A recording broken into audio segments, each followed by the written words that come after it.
இந்த இறுக்கமான வரலாற்று கணங்களில் தான் எதற்குமே விலை போகாத தமிழினத்தின் பெருந்தலைவனாக பிரபாகரனின் உறுதியின் ஆளுமை வடிவம் உலகெங்கும் அறியப்பட்டது.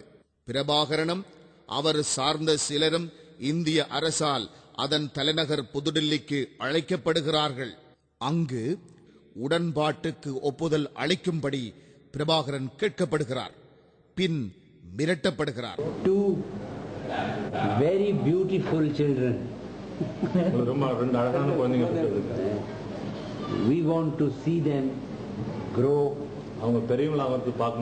in peace and lead a secure life.